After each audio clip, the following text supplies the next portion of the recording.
नमस्कार, मैं श्रीमती वर्मा और एक बार फिर आप सभी का स्वागत करती हूँ इस पावन और दिव्य यात्रा में जैन धर्म के 24 तीर्थंकरों की जीवन कथा की ओर। पिछले अध्याय में हमने देखा युवराज अजित का अंतर्मन का द्वंद्व, राज वैभव के बीच उभरता वैराग्य और वह क्षण जब उनके हृदय में त्याग का संकल्प स्पष्ट हो उठा। आज इस पंचम अध्याय में हम साक्षी बनेंगे उस महान और पावन क्षण के जब युवराज अजित संपूर्ण राज वैभव को त्याग कर दीक्षा की ओर बढ़ते हैं। वह क्षण जो केवल एक राजकुमार का नहीं बल्कि एक तीर्थंकर के जन्म का सूचक बनता है। आज हम देखेंगे माता पिता की मौन पीड़ा, नगर की स्तब्धता, देवताओं की पुष्प वर्षा और वह दिव्य परिवर्तन जब युवराज अजित मुनि अजित बन जाते हैं। तो आइए मन को शांत करें, हृदय में श्रद्धा जगाएं और प्रवेश करें त्याग और तपस्या की उस दिव्य कथा में। अध्याय 5, महात्याग, दीक्षा का दिव्य क्षण। समय अब अपने निर्णायक मोड़ पर था। युवराज अजित के भीतर जो वैराग्य अंकुरित हुआ था वह अब पूर्ण वृक्ष बन चुका था। राजमहल वैभव से भरा था। रत्नजटित स्तंभ, सुगंधित उपवन, संगीत और नृत्य की गूंज। पर इन सब के मध्य अजित का मन अचल पर्वत सा स्थिर हो गया था।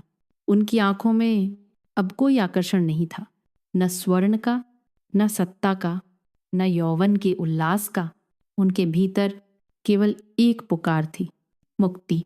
एक शुभ प्रभात, महल के द्वार खुले, नगर में घोषणा हुई, युवराज अजित आज महान त्याग और दीक्षा ग्रहण करेंगे। पूरा अयोध्या नगर मानो स्तब्ध हो गया। लोगों के हृदय में विस्मय भी था और गर्व भी। राजकुमार होकर संसार त्याग, यह दृश्य सदियों में एक बार ही घटित होता है। राजा जितशत्रु और माता विजया राज्यसभा में आए। उनकी आंखों में अश्रु थे पर हृदय में गौरव का दीप जल रहा था। अजित श्वेत वस्त्रों में प्रकट हुए, मुख पर अद्भुत शांति, नेत्रों में करुणा का सागर। उन्होंने माता पिता के चरणों में मस्तक रखा। माता विजया अपने पुत्र के मस्तक पर हाथ फेरते हुए बोली, पुत्र, तुम्हारा पथ संपूर्ण जगत को प्रकाश देगा। राजा जितशत्रु भर्राए स्वर में बोले, आज मैंने राज्य नहीं खोया, आज मैंने एक तीर्थंकर संसार को दिया है। उस क्षण आकाश में देवताओं की उपस्थिति महसूस की गई। पुष्प वर्षा होने लगी।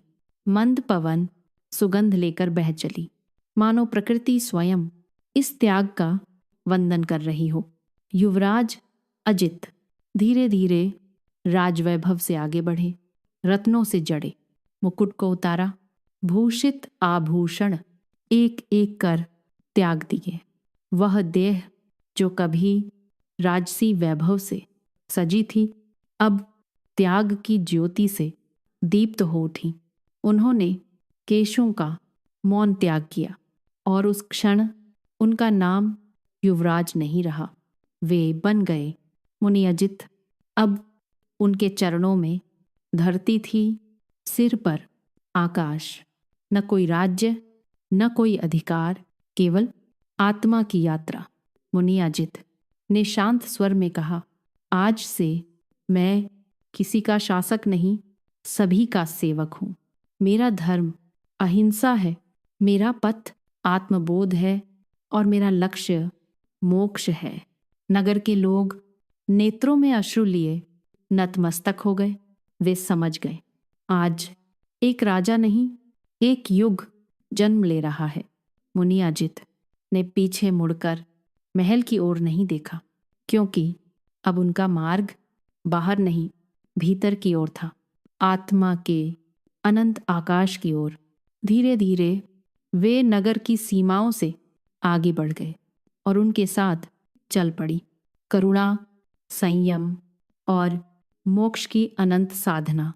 अध्याय का भाव। इस अध्याय में हम साक्षी बनते हैं उस महान क्षण के जब एक राजकुमार संपूर्ण संसार को त्याग कर आत्मा के राज्य में प्रवेश करता है। अजित का त्याग हमें सिखाता है कि वास्तविक संपत्ति स्वर्ण नहीं, स्वयं की चेतना है। वास्तविक विजय राज्य जीतना नहीं, राग द्वेष को हराना है।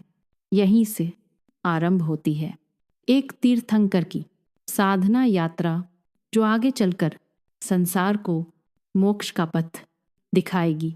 अगले अध्याय में हम जानेंगे मुनि अजित की तपस्या, उनका कठोर संयम और वह पावन क्षण जब वे केवल साधक नहीं, केवल ज्ञानी बनने की ओर अग्रसर होते हैं। उस दिव्य साधना की कथा के लिए हमारे साथ बने रहिए। नमस्कार। अपनी भावना कमेंट में ज़रूर साझा करें। आपका एक लाइक हमारे लिए हौसला है और शेयर करना ना भूलें।